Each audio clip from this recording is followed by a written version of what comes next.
Oh man, welcome to the Trading Daddies presents Daddy Bits. I really got to get this down. This intro really needs some work. This intro extremely needs some work. But at the same time, news coming from John's mouth is that Jack Ma is being censored again. So free my boy Jack. The Chinese, the Chinese government, they keep censoring him. Like, they're putting him on a tight leash. The CCP don't play. Oh my God. It sucks. It sucks because, here in the US, you have Amazon and they're just stepping on everyone. Kicking names and taking ass. Kicking names and taking ass. That's what they're doing. But here at Daddy Bits, we talk about tomorrow's stocks that we're interested in playing, as well as a general consensus about the people that want to talk about other stocks too. So with that being said, please subscribe to the channel, hit the post notification bell so you guys get a nice ding, ding, ding every time the new episode drops. Just let's get to the episode.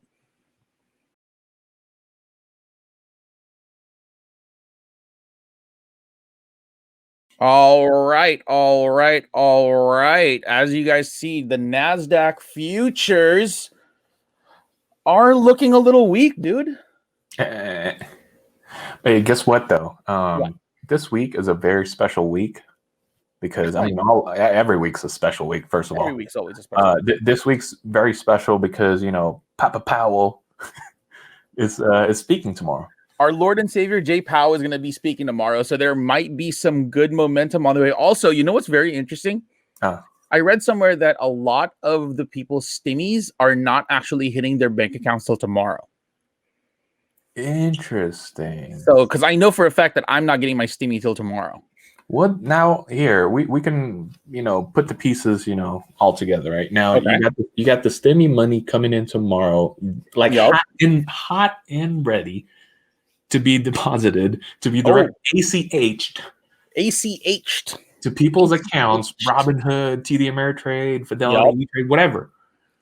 Now they're waiting. They're itching. They're itching to buy something. They're itching to YOLO, AMC, Tesla, you name it. Oh, man.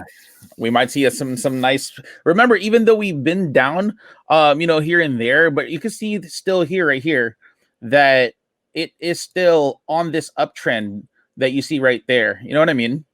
And so I'm not bearish on the market at all still. Dude, I'm not. And you know what? What I really want to draw is you see this really dip right here, that green candle, the very last dip. Okay. Right here. Right in the middle. Right here. That one. Just imagine, okay, put a head, like a circle right above it. And what you're seeing is this. It's like, what am I going to do? Like, no, just put the head, and then you got the arms and the shoulders, and you have what do you call this? Like I don't know what to do pattern. This is it right here. Like you're both arms up. You got your shoulders right here. Yeah, I see what you're saying. Yeah. It's like, what am I gonna do? Like what to do? YOLO plays. Because I really do think this is a buy to dip. The markets are not ready to fall. That's just my plain opinion, because every time Papa Powell speaks, yes, the market takes a dip, but really there's investors, traders ready to buy. Oh yeah, for sure. Okay. We're still in recovery mode.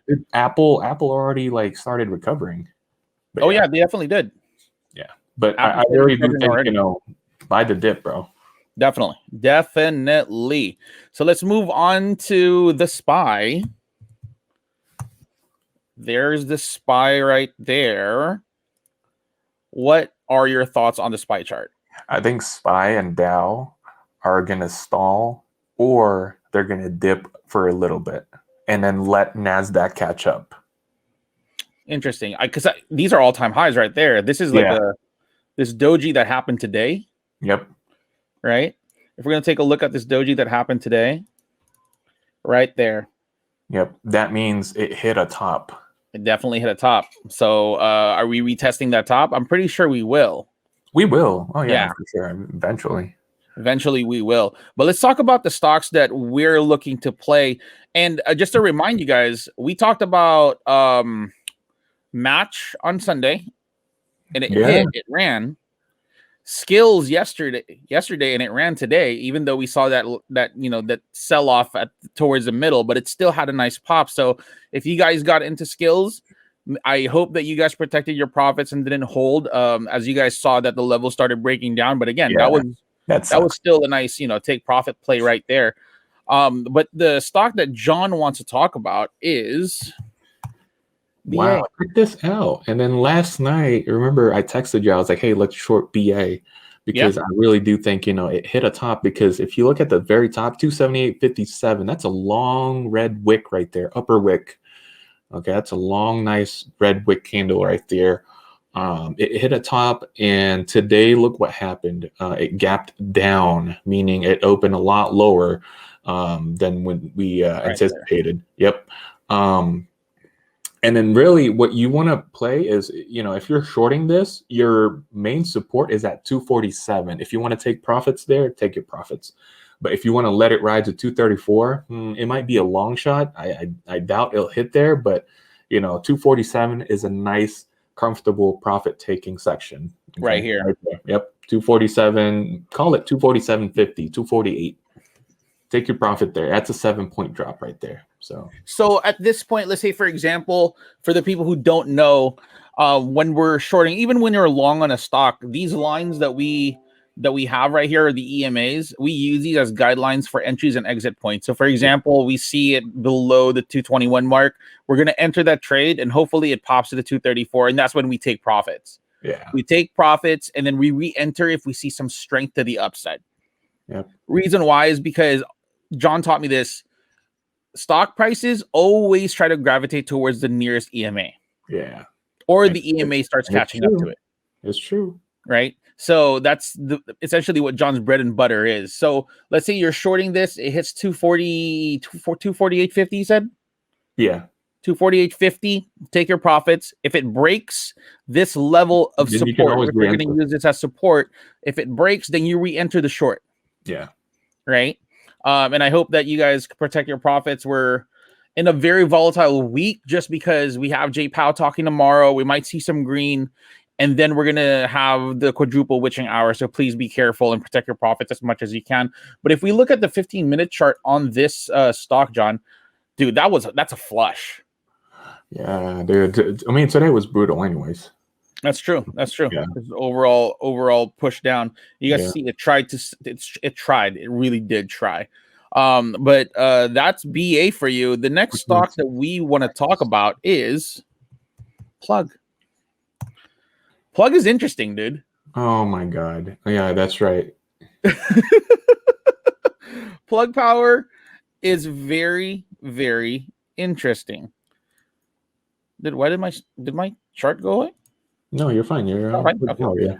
There you go. So Plug is actually very interesting. I mean, very disappointing. Very disappointing. We were long on this stock. We got in right around here. I actually closed my position this morning on Plug at I think I took at least $700 of profit, which I'm super happy about that I still left with the profit. And I'm glad for one reason and one reason alone. After the market closed today, oh my God, this stock dumped. It dumped from 42s to 35s and 37, and it's not ever recovering. You know why? There's news right here that they are fudging the financial statements, and they have to go back all the way from 2018 and redo all those financial statements to make it accurate. This sounds like Luckin Coffee. This sounds which we got trapped, by the way. I mean, I wasn't there for Luckin Coffee. I haven't traded Luckin Coffee. We got trapped in LTM. That's different. But we got, for the people who, this is definitely, from what John tells me, this definitely smells like Luckin Coffee. And how do you recover from news like that? There's no kind of you lose like investors' respect and like trust and exactly. You just don't have any type of room for improvement. You burn a lot of people. You definitely burn a lot of people, and I feel that lawsuits are coming. This is downward pressure. I'm buying puts tomorrow, dude. I think it's already been done. You think it's done? You think the damage is done? Yeah, wait for a green day for you to short. Don't short on a red day. You get more opportunities on a green day. Oh, okay. See, I learned something new every day. I learn something new every day. But here at the Trading Daddies Daddy Bits, we like to have everybody involved with our show. And one stock that we got from one of our viewers and one of our followers is from Bruce. Shout out to Bruce. And it's actually ACIC. So if you guys want to be featured on the show, and if you guys want us to cover a stock that you guys are interested in, please subscribe to the channel. Again, hit the post notification bell, give us a good thumbs up if you like the content, and please drop it in the comments so that we can talk about the stocks that you guys are very interested in. But with that said, if we're going to take at ACIC, which is a SPAC company that is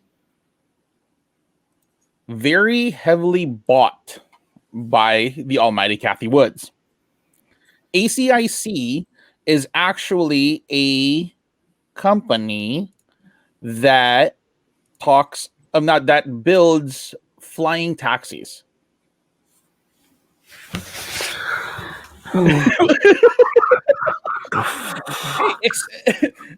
Explain your disdain right there, dude.